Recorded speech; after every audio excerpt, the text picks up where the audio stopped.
하나님의 뜻으로 말미암아 그리스도 예수의 사도된 바울은 에베소에 있는 성도들과 그리스도 예수 안에 있는 신실한 자들에게 편지하노니, 하나님 우리 아버지와 주 예수 그리스도로부터 은혜와 평강이 너희에게 있을지어다.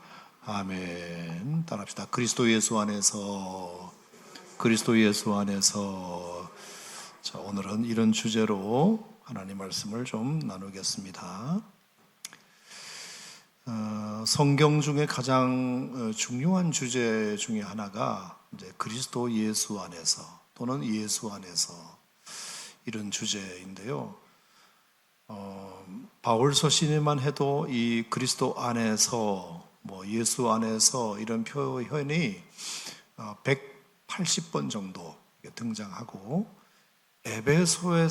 에베소서에서만도 33번이나 등장하는 굉장히 중요한 바울 신학을 대표하는 아주 중요한 표현 중에 하나가 그리스도 안에서, 엔 그리스도 예수스, 이렇게 설명될 수 있습니다.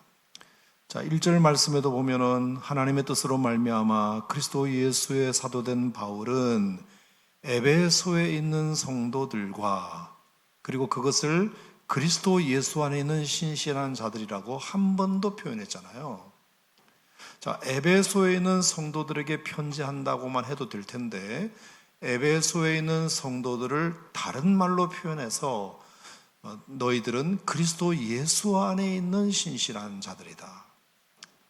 자, 에베소에 있는 성도들, 에베소에 너희들이 살고 있지만 또 하나의 주소지가 있는데 그게 그리스도 예수 안에 있는 것이다. 이렇게 표현하고 있습니다. 사랑하는 성도 여러분, 우리도 마찬가지입니다. 우리는 오산 땅에 또는 동탄에, 수원에, 평택에, 서울에, 대한민국에 우리가 주소를 두고 살고 있지만 우리가 하나님의 사람으로 성도로서 살고 있다면 우리의 주소지, 우리가 우편번호가 있는 주소지뿐만 아니라 우리 모두도 다 이 에베소에 있는 성도들처럼 그리스도 안에도 살고 있다는 것을 믿으시기 바랍니다.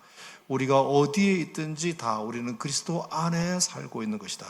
에베소에 있든 빌립보에 있든 대한민국에 살든 평택에 살든 오산에 살든 동탄에 살든 하나님을 믿는 사람들은 그 지역에만 살고 있는 것이 아니라 그리스도 예수 안에도 살고 있는 것이다.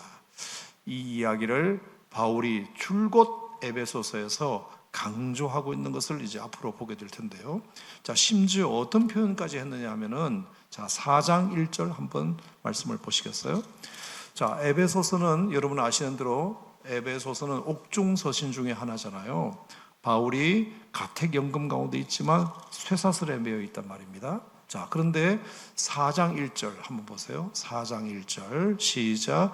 그러므로 주 안에서 갇힌 내가 너희를 권하노니 너희가 부르심을 받은 일에 합당하게 행하여. 자, 주 안에서 갇힌 내가, 자, 그냥 갇혀 있는 것이 아니라 내가 로마의 어떤 흐름한 주택에 내가 쇠사슬이 매어서 갇혀 있는 것만이 아니라 나는 주 안에 갇혀 있다.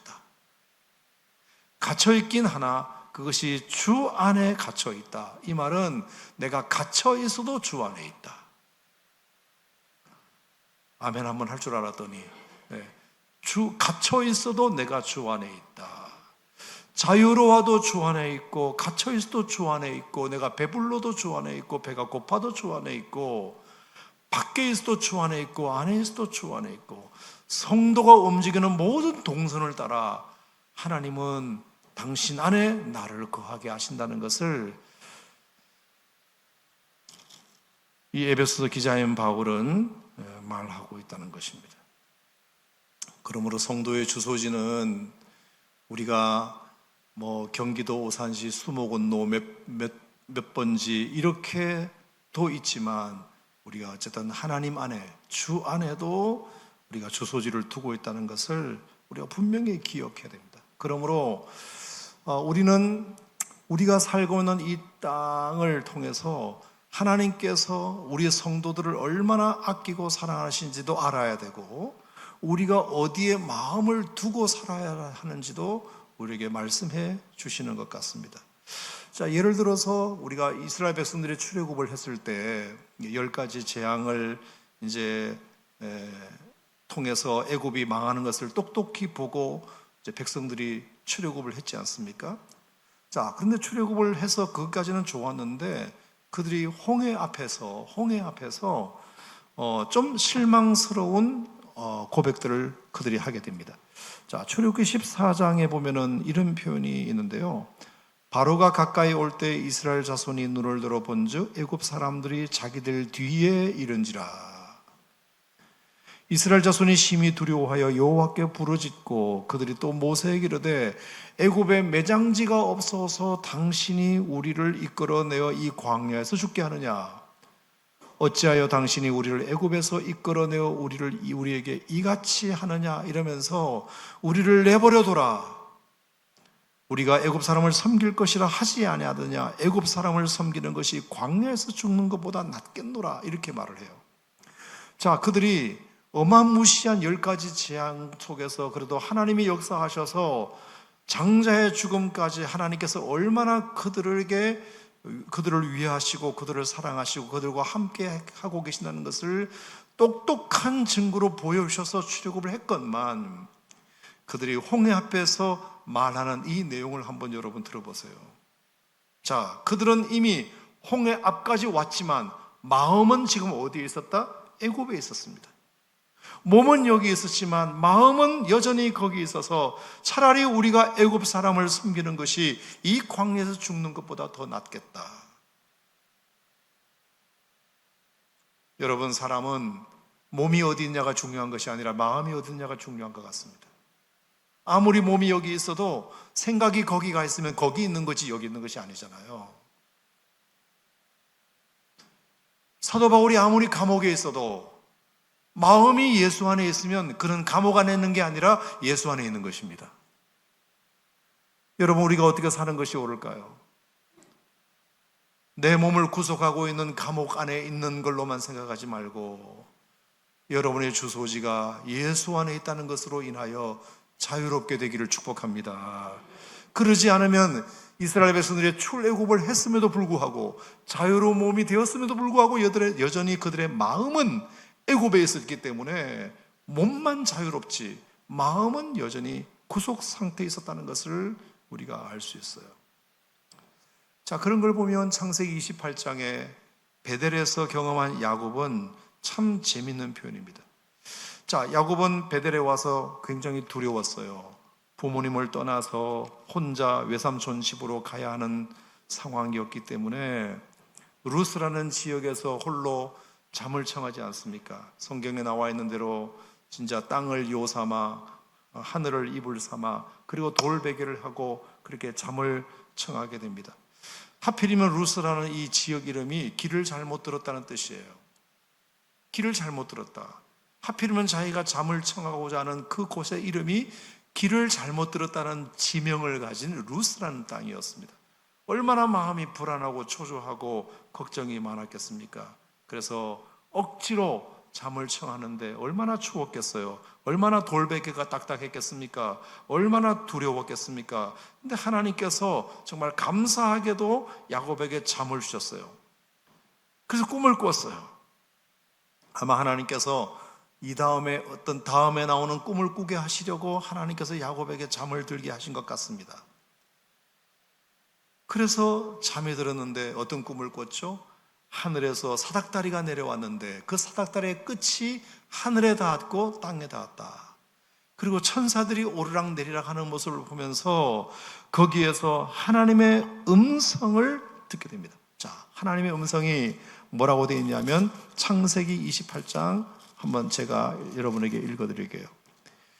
또 본적 여호와께서 그 위에 서서 이르시되 나는 여호와니 너의 조부 아브라함의 하나님이요 이삭의 하나님이요 내가 누워있는 땅을 내가 너와 내 자손에게 주리라. 내 자손이 땅에 티끌같이 되어 내가 서쪽과 동쪽과 북쪽과 남쪽으로 퍼져나갈지며 땅의 모든 족속이 너와 내 자손으로 말미암아 복을 받으리라. 그러면서 내가 너와 함께 있어 어디로 가든지 너를 지키며 이런 표현이 나와요. 내가 너와 함께 있어 네가 어디로 가든지 내가 너를 지킬 것이다. 아멘입니까 여러분? 자, 여러분, 이게 무슨 말이죠? 이 하나님께서 주시는 그 환상 가운데, 꿈 가운데 주신 그 음성을 듣고 야곱은 일어나 그 돌베개 한 것을 제단 삼아 하나님 앞에 예배를 드리게 되고 그곳의 이름을 베델이라고 이름 짓게 됩니다. 하나님의 집이란 뜻이죠. 벳 하면 집이란 뜻이고 엘 하면 하나님의 뜻이고 벳엘 하면 여기를 내가 하나님의 집터로 삼고 다시 돌아와 내가 여기에 하나님 앞에 성전을 세우겠다. 두려웠던 장소지만, 혼자서 외로웠던 장소이지만 정말로 딱딱한 베개에 누워서 잠도 오지 않는 쓸쓸한 곳이었지만 여러분, 그곳을 하나님의 집으로 만드는, 하나님의 집으로 만드는, 하나님이 머무시는 장소로 만드는 이런 전환이 얼마나 우리 신앙생활에도 필요한지 몰라요. 애굽에서 출발했음에도 불구하고, 그런 엄청난 기적을 보았음에도 불구하고 그들의 마음이 떠나지 못해서, 몸은 여기 있으나 마음이 거기 있어서 있다면 거기가 주소지이지만, 베델에서 야곱이 경험했던 것처럼 내가 길을 잘못 들었고 홀로 밤을 지새야 되고, 그리고 엄마 아빠도 보고 싶고, 그리고 가야 할 곳에 대한 어떤 불안도 많고, 이런 여러 가지 정리지 않는 상황이었지만 여기에 꿈속에서 나타난 하나님으로 말미암아 그가 하나님이 이곳에 계시다는 확신을 들었을 때 그의 마음이 얼마나 편안해지고, 그리고 두려움이 사라지고, 그래, 하나님께서 앞으로 내 인생 속에 해야 하실 일을 기대하게끔 만드는. 자, 오늘 제가 무슨 얘기를 드리고 있죠? 우리의 마음이 어디에 있느냐가 그만큼 중요하다. 내 몸이 지금 여기 있는가가 중요한 게 아니라 내 마음이 어디 있느냐가 중요하다. 여러분의 마음이 언제나 주님 안에 머물기를 바랍니다. 그리스도 안에 머물기를 바랍니다. 그러면 어디에 여러분이 있더라도 두려움이 없고 평강이 있을 줄 믿습니다. 절망은 사라지고 소망이 생길 줄 믿습니다. 외로움이 사라지고 기쁨이 충만할 줄로 믿습니다. 하나님 안에 있다는 것. 여러분, 성경을 통틀어서 믿음의 위인들을 보시면 모두가 다 믿음의 위인들이 믿음의 위인이 될 수 있었던 것은 그들이 처한 장소가 중요했던 것이 아니라 그 장소에 임하시는 하나님을 목격했고 하나님의 임재를 경험했기 때문에 그들이 하나님 안에 있다는 것을 느끼고 확신한 순간 어떤 어려움도 이기게 되는, 사드락과 메삭과 아벳느고 같은 경우는 어쨌든 금신상 앞에 절하지 않으면 불로 태워버릴 것이라는 그런 압박 속에서도 그들이 하나님 안에 있다는 확신이 있었기 때문에 용기도 생겼고, 사자굴에 다니엘이 던져졌지만 내가 사자굴에 있는 것이 아니라 하나님 안에 있다는 믿음이 있었기 때문에 평안이 있었고, 여러분, 성경에 얼마나 그런 예들이 많이 있나요? 에베소서의 말씀은 33번이나 우리가 주 안에 있다, 우리가 그리스도 안에 있다, 우리가 예수 안에 있다는 것을 강조함으로 말미암아 지금 우리에게 무엇을 가르치려고 하느냐, 어떤 상황에서도 여러분이 하나님 안에 있음을 기억하십시오. 심지어 내가 가택연금으로 로마에 갇혀 있지만 나는 여기에 갇혀 있다고 생각하지 않고 나는 주 안에 있다고 나도 믿으니까.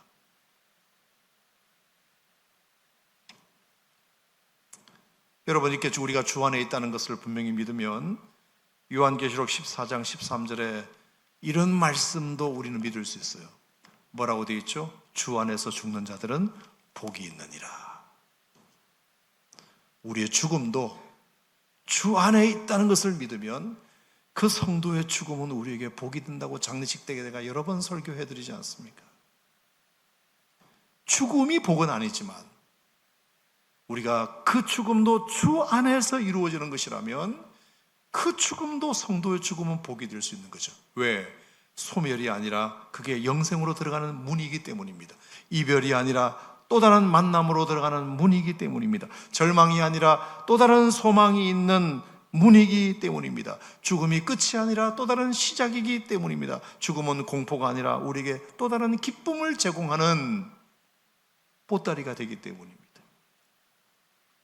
여러분, 언젠가 여러분이나 저나 죽음이라는 관문을 통과할 날이 우리에게도 올 텐데, 우리가 주 안에 있으면 그것도 우리에게 복이 될 수 있다. 아멘. 그것도 우리가 당당하게 맞이할 수 있다. 얼마나 우리가 주님 안에 있다는 것이, 주님 안에서 이루어진다는 것이 얼마나 우리에게 중요하냐. 그래서 저는 여러분의 인생 속에 어떤 일이 닥치더라도, 내가 이해되지 않는 일이 닥치고 내가 감당하기 힘든 일이 닥치더라도 하나님 앞에 그렇게 믿음을 가지시고 그렇게 기도하셨으면 좋겠어요. 주님, 내가 원하지 않는 이 일이 나에게 지금 다가오는데, 또는 다가왔는데, 하나님, 이것도 주 안에서 이루어지는 일이 되게 해주세요. 주 안에서 이루어지는 일이 되게 해주세요. 여러분, 그러면 하나님께서 여러분의 마음속에 평강도 주시겠지만, 그 문제도 하나님께서 여러분이 생각한 것 이상으로 하나님께서 선하게 이끌어 주시지 않겠는가. 저는 그렇게 믿는데, 여러분도 동의하시면 아멘 하시길 바랍니다. 어떤 일이 있어도 주 안에서 이것이 이루어지는 일이 되게 해주세요. 아무리 좋은 일이 많아도 이것이 주님 밖에서 이루어진 일이라면 그것이 어떻게 우리에게 복이 되겠습니까? 하지만 아무리 어려운 일이라 할지라도 이것이 주 안에서 이루어지는 것이라면 그게 궁극적으로 우리에게 복이 되지 않겠습니까? 사도 바울이 그래서 180번이나 에베소에서 33번이나 그리스도 안에서, 예수 안에서, 주 안에서라고 말한 이유가 여기에 있는 거라고 저는 생각해요. 여러분, 그냥 한번 지나가는 설교라고 듣지 말고 다시 한번 침튀기며 여러분들에게 부탁드립니다. 앞으로 여러분의 인생 속에, 아니 2024년 지난 한 해 동안 어떤 일이 벌어졌지만 그런 벌어진 일들이, 앞으로 벌어질 일들이 좋은 일이든 나쁜 일이든, 내가 원했던 일이든 원하지 않았던 일이든 간에 우리에게는 믿음이 있으니까 이 모든 것들이 주 안에서 이루어진 일이 되게 해주세요.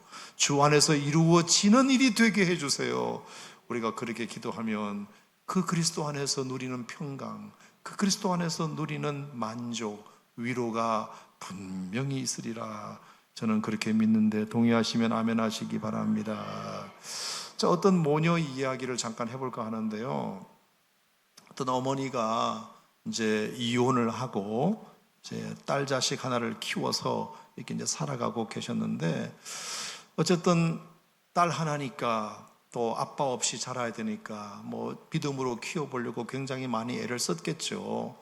근데 딸이 참 고맙게도 잘 따라와 줬어요. 그래서 예배도 잘 하고 암송도 잘 하고, 자, 그렇게 됐는데 이 아이가 한 20살쯤 되더니 이제 조금씩 반항을 하기 시작하는 거라, 안 묻던 질문도 엄마한테 하게 됩니다. 예컨대, 엄마, 아니 왜 꼭 큰 소리로 기도해야 돼? 하나님이 귀 먹었어? 이런 얘기를 하기 시작하더니, 엄마, 왜 예배는 꼬박꼬박 나가야 돼? 한 번씩 빠질 수도 있는 거지. 이런 얘기를 하고, 엄마, 왜 내 기도는 하나님이 안 들어주시는 거야? 하나님이 진짜 계시긴 한 거야? 뭐 이런 얘기도 하고, 심지어 엄마가 11조를 했으면 됐지 왜 나까지 11조를 해야 돼? 어차피 엄마 수입에서 내가 받은 용돈이면 그건 엄마 돈이나 다름없는 건데 왜 나까지 11조를 해야 돼? 이렇게.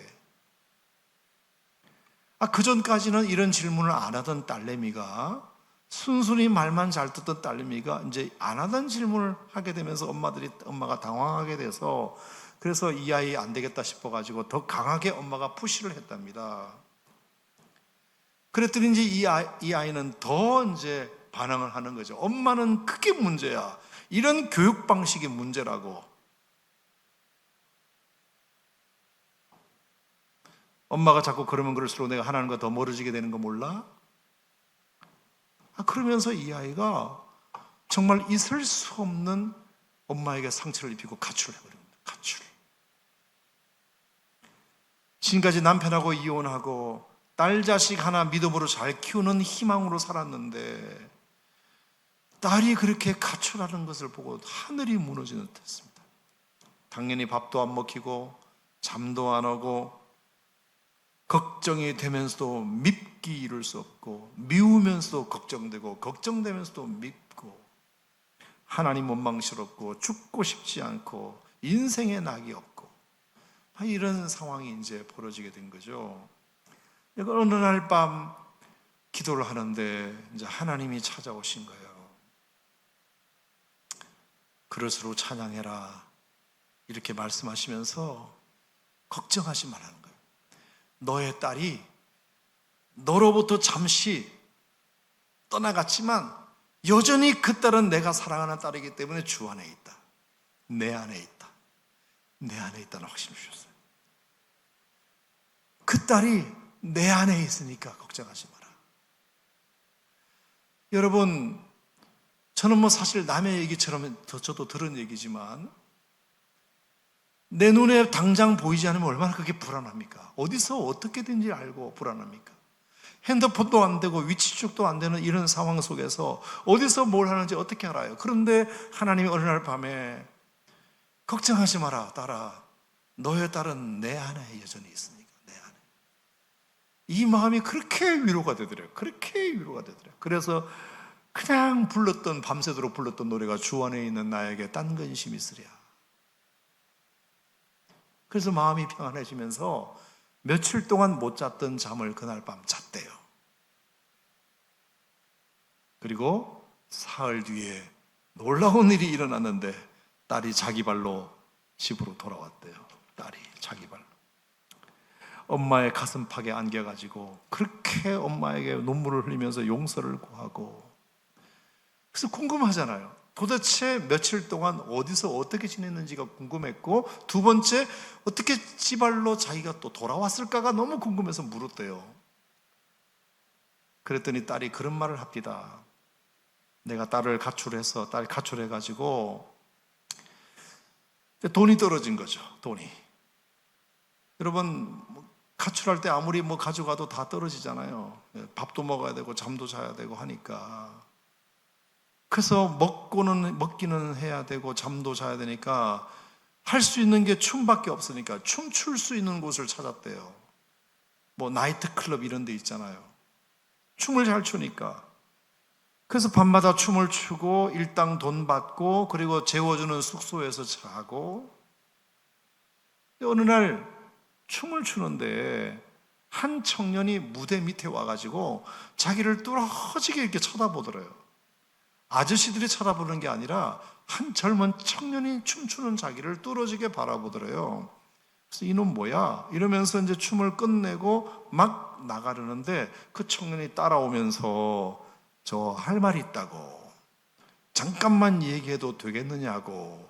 그래서 왜 그러시냐고. 나는 당신과 할 말 없다고. 그랬더니 이 남자 청년이 한마디면 된다고.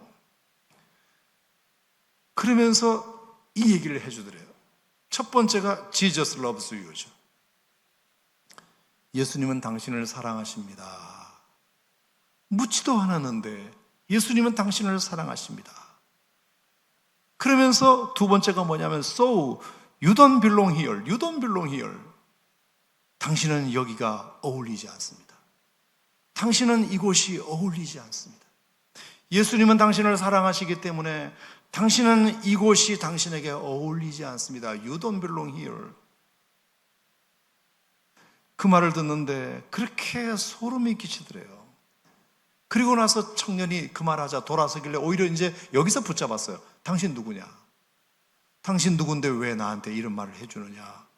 그렇게 물었더니 저는 이 동네 가까운 크리스찬 칼리지에 다니는 학생인데 성경 공부를 하고 집회를 가는데 하나님이 자꾸 자기 마음속에 오늘 네가 만날 사람이 있다. 오늘 네가 만날 사람이 있다.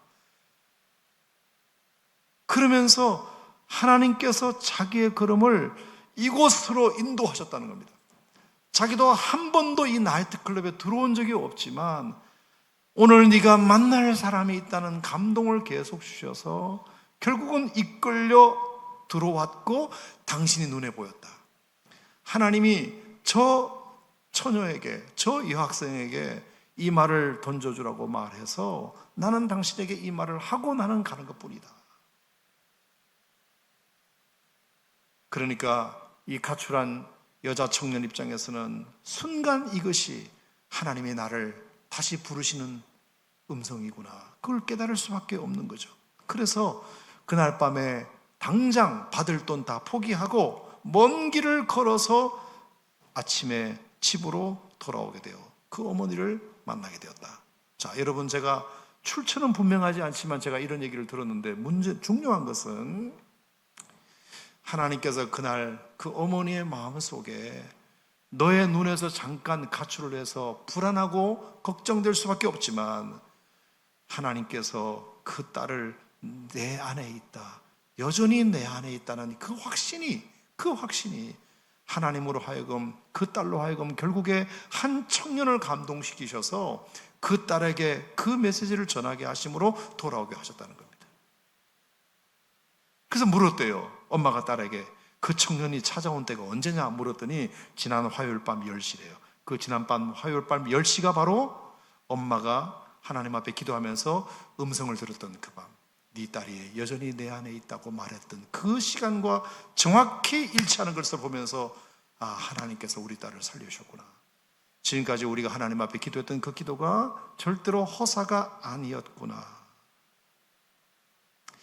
사랑하는 성도 여러분, 저는 이런 유의 기적들이 저는 여러분의 인생에도 많아지기를 주의 이름으로 축복합니다. 힘들고 어려운 상황들이 우리에게 분명히 펼쳐질 수 있지만, 내가 어찌할 수 없는 일들이 분명히 일어날 수 있지만, 여러분이 그래도 하나님의 자녀이라고 한다면, 그리고 기도하는 분이라고 한다면 그 모든 것들이 주 안에서 이루어지는 것임을 기억하시면 하나님께서 때가 되매 모든 것들을 다 회복시킬 날이 오게 될 것이다. 저는 그렇게 믿고 이제 마지막 시간을 어떻게 보내는가 하면, 자, 에베소서에 나오는 33개의 그리스도 안에서를 몇 개만 찾아보고 주시는 말씀을 좀 교훈 삼고 이 시간 한번 기도해 보도록 그렇게 하겠습니다.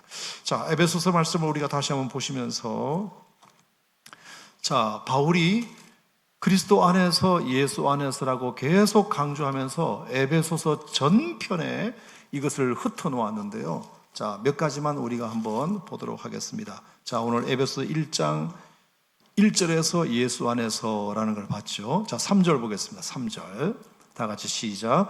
찬송하리로다 하나님 곧 우리 주 예수 그리스도의 아버지께서 그리스도 안에서 하늘에 속한 모든 신령한 복을 우리에게 주시되.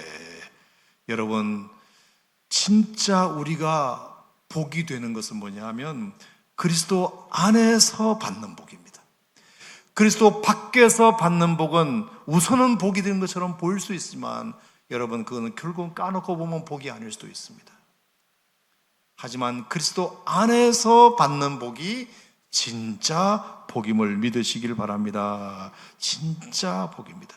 자, 쭉 넘어가서 6절을 보겠습니다. 6절 시작. 이는 그가 사랑하시는 자 안에서 우리에게 거저주시는 바 그의 은혜의 영광을 찬송하게 하려는 것이라. 여러분, 우리가 그리스도 안에 있으면 하나님께서 거저주시는 것들이 많아집니다. 우리가 노력하지 않아도, 우리가 애쓰지 않았는데도 하나님께서 은혜로 주시는 것들이 많아져요. 그리스도 안에 있으면. 믿으셨으면 좋겠어요. 하나님이 자기 아들까지 아끼지 아니하시고 우리를 위하여 내어주시니까 어찌 그 아들과 함께 모든 것들을 우리에게 은사로 주시지 않겠느냐. 로마서 8장 30절에 있는 말씀처럼 하나님께서 우리가 그리스도 안에 있는 자들에게는 거저 주시는 은혜들이 있어요. 거저. 노력하고 애써서 하나 정도 얻는 게 아니라 아무것도 하지 않은 것 같은데 하나님께서 주시는 은혜들이 있어요. 이상하게 일이 잘 되고 이상하게 술술술 일이 풀리는 그런 하나님의 은혜가 그리스도 안에 거하는 자들에게 분명히 하나님이 허락하시는 은혜가 있다. 저는 그렇게 믿습니다. 자, 7절, 9절, 10절, 11절 다 중요한 말씀인데요. 자, 11절 말씀도 한번 볼까요? 11절 시작. 모든 일을 그의 뜻의 결정대로 일하시는 이의 계획을 따라 우리가 예정을 입어 그 안에서 기업이 되었다. 자, 기업이 되었다는 말은 상속자가 되었다는 뜻입니다. 우리가 그리스도 안에서 상속자가 되었다. 하나님 나라의 상속자가 되었다. 하나님 나라의 그 모든 것들을 우리가 다 상속받을 수 있는 권한을 그리스도 안에서 얻게 되었다. 예수 그리스도의 보혈의 피로 말미암아 우리가 예수님 안에서 우리가 하나님 나라의 모든 것들을 상속할 수 있는 권한을 갖게 되었다는 것이 기업이 되었다는 뜻이에요. 일단 아멘부터 하시기 바랍니다. 하나님께서 그 무한한 보배와 같은 그 하늘의 보화를 하나님께서 우리에게 상속할 수 있는 자격을 그리스도 안에서 얻었다. 여러분, 믿음으로 고백하면 하나님께서 또 주시리라 그렇게 믿습니다. 자, 2장으로 가보죠. 2장 13절 보겠습니다. 2장 13절. 자, 2장 13절에 보면 이런 말씀이 있어요. 시작. 이제는 전에 멀리 있던 너희가 그리스도 예수 안에서 그리스도의 피로 가까워졌느니라. 전에 멀리 있던 너희가 그리스도 예수 안에서, 그래서 예수님은 뭐든지 가깝게 만들어주시는 은사가 있어요. 예수님의 피로 말미암아 너희가 가까워졌느니라. 가까워졌느니라. 자, 15절 말씀에도 보면 법조문으로 된 계명의 율법을 폐하셨으니 이는 이 둘로 자기 안에서 한 세 사람을 지어 화평하게 하시고 화평하게 하시고. 자, 21절도 보시면 그의 안에서 건물마다 서로 연결하여 주 안에서 성령이 되어가고 너희도 성령 안에서 하나님이 거하실 처소가 되기 위하여 그리스도 안에서 함께 지어져 가느니라. 그리스도로 말미암아 우리의 모든 그리스도인들을 가깝게 만들어 주신다. 여러분, 그리스도가 중심이 없이 우리가 무엇으로 우리가 성도가 가까워질 수 있겠습니까? 그리스도라는 매개체가 없이 어떻게 여러분과 제가 가까워질 수 있겠어요? 목원과 목원 길이가 가까워질 수 있겠습니까? 서로 성별도 다르고 직업도 다르고 출신도 다르고 배운 것도 다르고 나이도 다른데 어떻게 이상하게 한 가족처럼 이렇게 우리가 서로 이렇게 가까워질 수 있을까요? 그것은 그리스도라는 매개체가 있기 때문입니다. 그리스도 안에 있으면 처음 만나도 오래된 사람처럼 가까워질 수 있는 것입니다. 여러분, 구약 성경에 오면 다윗과 요나단도 마찬가지잖아요. 다윗과 요나단이 절대로 가까워질 수 없는 사람이었거든요. 아시죠? 요나단은 다윗을 죽이려고 하는 사울의 아들이에요. 어떻게 원수의 아들과 가까워지십니까? 뿐만 아니라 요나단 입장에서도 보면은 아버지가 왕이면 그 다음 왕은 자기가 되어야 되는데 다윗이 그 다음 왕으로 이렇게 백성들에게 인기를 구가하게 되자 그러면 요나단은 자기가 왕이 될 수 없는 상황 아닙니까? 절대로 이 둘은 가까워질 수 없는 사이예요. 그런데 우리가 오래된 친구, 막역지고 관포지교, 막역지우로 대비될 만큼 가장 가까운 친한 친구 얘기를 할 때 다윗과 요나단, 여러분, 그것은 어떻게 가능했다고 생각하세요? 사무엘 상하에 보면 놀라운 표현이 하나 있어요. 자, 그것은 요나단과 다윗 사이에 여호와께서 계셨다. 여호와께서 계셨다. 그러니까 그들이 하나님과 가까워지니까 둘이 가까워지는 은혜가 있었어요. 사랑하는 성도 여러분, 우리가 그리스도의 피로 하나님과도 가까워지지만 우리 모두도 한 형제로 연합할 수 있는 비결은 그리스도 안에 있으면 가능한 줄로 믿습니다. 아멘. 3장으로 가겠습니다. 자, 3장 12절 말씀을 한번 볼까요? 3장 12절. 다 같이 시작. 우리가 그 안에서 그를 믿음으로 말미암아 담대함과 확신을 가지고 하나님께 나아가느니라. 자, 우리가 그 안에서 하나님께 나아가는 담대함과 확신, 이 역시도 주님 안에서 이것이 가능하게 되었다. 여러분, 우리가 얼마나 죄 많은 우리입니까? 우리는 절대로 죄 많은 인간이라 하나님께, 거룩하신 하나님께 나아갈 수가 없어요. 나아갔다가 맞아 죽어요. 옛날에 구약 시대는 그래서 하나님의 얼굴을 보면 그 즉시 죽었어요. 어떻게 우리 죄인된 인간이 하나님의 면전을 봅니까? 하나님 앞에 나아갈 수 있습니까? 부끄러워서도 나아갈 수 없고 두려워서도 나아갈 수 없는 존재예요. 그런데 그리스도로 말미암아 우리가 그리스도 안에 있으면 우리가 담대함과 확신 가운데 하나님께 나아갈 수 있는 자격을 얻는 겁니다. 자격을.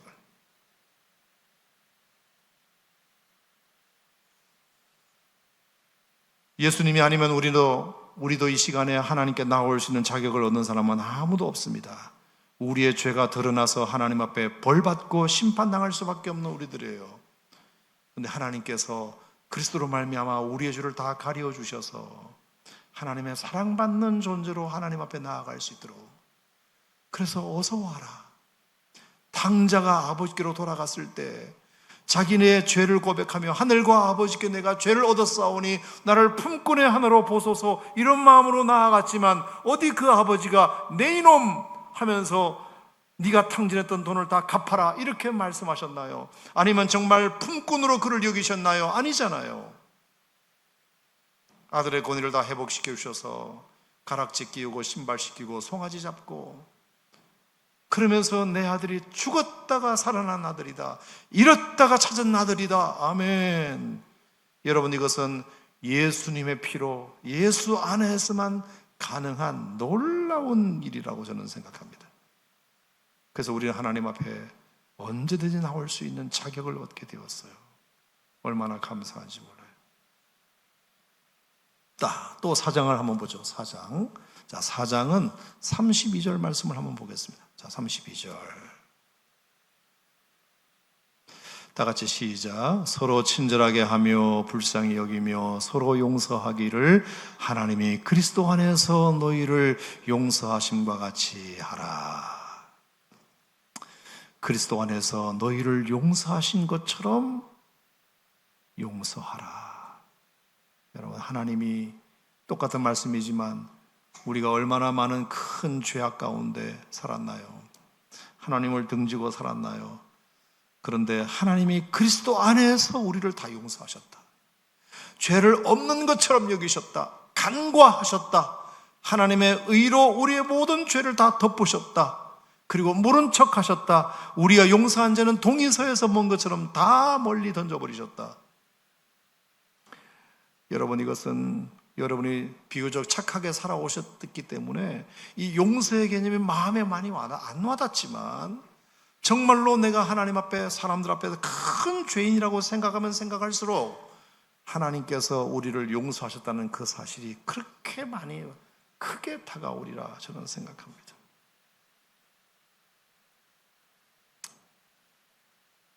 이런 번에 7번이라도 7번에 이런 번이라도 주님은 우리를 그리스도 안에서 용서하십니다. 우리가 하나님 앞에 우리의 죄를 고백하면 그는 미쁘시고 의로우시기 때문에 우리 죄를 사하시고 모든 불의에서 우리를 깨끗게 해주실 것이다. 여러분, 예수님 안에서 있다는 것이 이렇게 우리를 자유롭게 하고 우리를 평안하게 한다는 사실을 잊어버리지 마셨으면 좋겠어요. 자, 5장을 한번 볼까요? 자, 5장에는 또 뭐라고 되어 있느냐? 5장 8절 한 절만 읽겠습니다. 시작. 너희가 전에는 어둠이더니 이제는 주 안에서 빛이라. 빛의 자녀들처럼 행하라. 우리가 주님 안에 있으면 우리가 빛이 될 수 있다는 것이 너무 감사하지 않아요? 주 안에서 빛이다. 여러분, 빛의 기능은 여러 가지가 있죠. 이렇게 어둠을 밝히는 것도 있지만 빛이 비추어지면 따뜻해지잖아요. 그죠? 따뜻해지잖아요. 우리가 주 안에 있으면 우리가 주 안에서 빛이 되기 때문에 우리에게 따뜻함을 주세요. 주님이 우리에게 따뜻함을 주세요. 따뜻함. 그리고 밝아지게 해주세요. 뭔가 이렇게 우울했던 우리의 마음이 정말로 우울증을 극복하고 밝아지게 해주시고 웃음기 없는 우리들에게 웃음을 선사하시고 노래를 몰랐던 우리에게 찬송의 은혜를 주시고, 아멘, 우리의 삶을 긍정적으로 해석할 수 있는 능력을 주시고, 지난 과거에 대한 실패보다 앞으로의 가능성을 바라보게 하여 주시고, 여러분, 이것이 빛이지 않습니까? 빛. 앞길이 하나도 보이지 않았던 나에게 어디를 걸어가야 할지 길이 보이기 시작하고, 주 안에서 빛입니다. 우리가 주 안에 있으면 하나님이 우리를 빛 가운데로 인도해 주십니다. 사실 오늘 제가 여러분들에게 너무 많은 얘기를 해서 하나도 안 남을 수도 있는데요, 중요한 것은 그리스도 안에서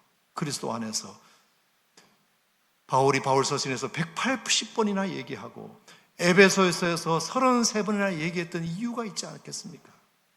모든 것은 다 주 안에서 가능하다. 주 안에서 가능하다. 마지막으로 하나만 더 얘기하고 끝내겠습니다. 자, 6장입니다. 6장 10절 시작. 끝으로 너희가 주 안에서와 그 힘의 능력으로 강건하여지고. 우리가 주 안에 있으면 강건해질 수 있습니다. 강해질 수 있습니다. 그래서 우리가 무엇도 이긴다? 혈과 육, 통치자, 권세자, 어둠의 세상 주관자들과 하늘의 악한 영 앞에서도 우리가 두려워하지 않고 담대할 수 있습니다. 여러분, 그것이 우리가 주 안에 있다는 것에 대한 놀라운 특권이다. 저는 그렇게 생각합니다.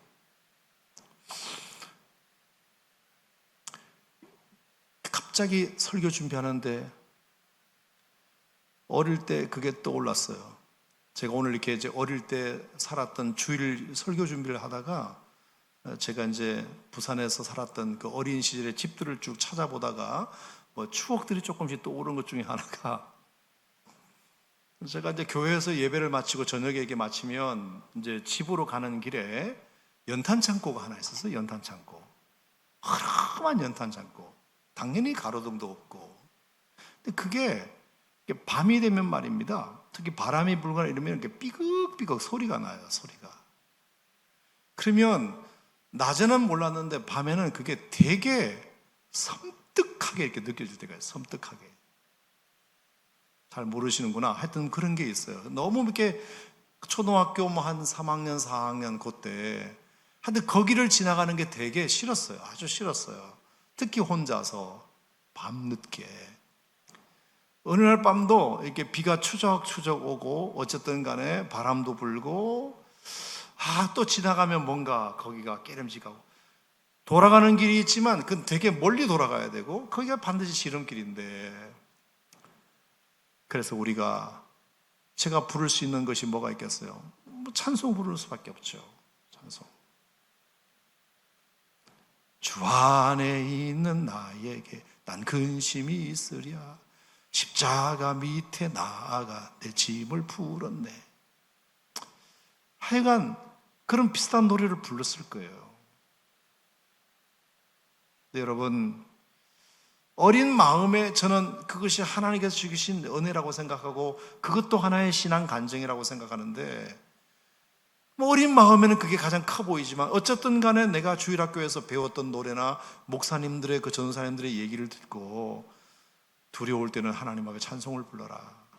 찬양을 부르면 하나님께서, 찬양은 귀신이 제일 싫어하기 때문에 찬양 속에서 떠나갈 것이라는 그 믿음을 그냥 순수하게 갖고 그렇게 그 연탄창고 앞을 통과했던 기억이 오늘 새롭게 나더라고요. 새롭게 났어요.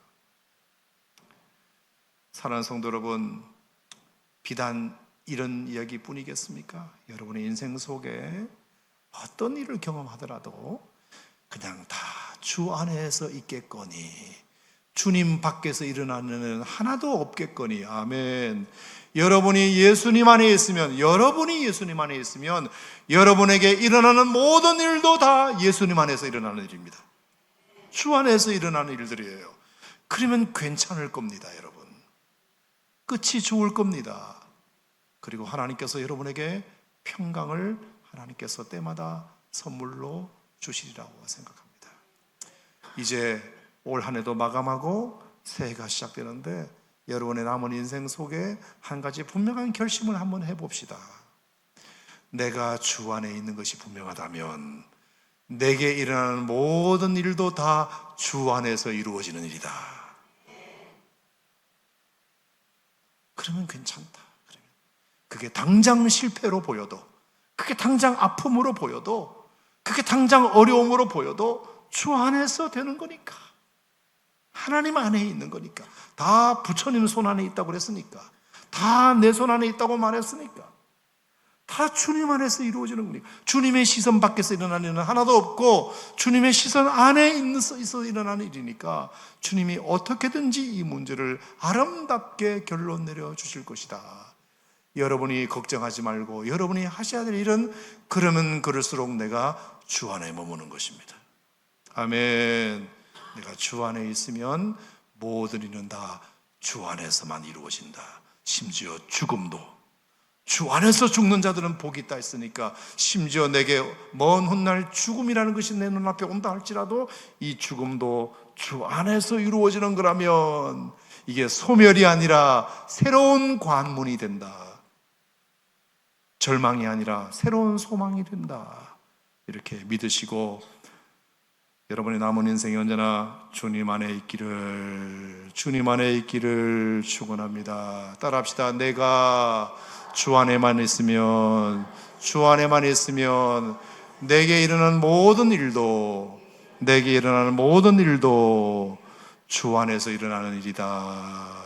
아멘. 기도하겠습니다. 하나님 아버지 감사드립니다. 사도 바울이 바울서신에서 180번이나 강조했던 그리스도 안에서, 에베소서에서 33번이나 강조했던 그리스도 안에서 얼마나 이것이 바울을 움직이는 동력이 되었으면 이렇게 강조했겠습니까? 얼마나 바울도 힘든 일이 많았습니까? 40에 하나 감한매를 5번이나 많고 3번 태장으로 맞고 강도 위험과 바다 위험과 강의 위험과 이단의 위험과 원수의 위협들이 엄청나게 많았지만 지금 에베소서를 쓰고 있는 이 순간에도 그는 쇠사슬에 매인 갇힌 몸이 되었지만 그가 주 안에 있다는 믿음을 버리지 않았기 때문에 이렇게 놀라운 서신도 쓰게 되었으리라 믿습니다. 오 주여, 우리에게 오늘 이 믿음만 분명하게 허락하여 주시옵소서. 아멘. 내가 주 안에 있다면 나에게 이루어지는 모든 일들도 다 주 안에서 이루어지는 것이다. 아멘. 우리가 이 사실을 믿으면 모든 것들이 합력하여 선을 이루게 될 줄 믿습니다. 아멘. 우리 성도들에게 일어나는 모든 어려운 일들도 다 주 안에서 이루어지는 일임을 믿고 두려워하지 말고 염려하지 말고 평강 가운데 거하는 주님의 백성들이 되게 해 주시옵소서. 아멘. 예수님 이름으로 기도하옵나이다. 아멘. 아멘.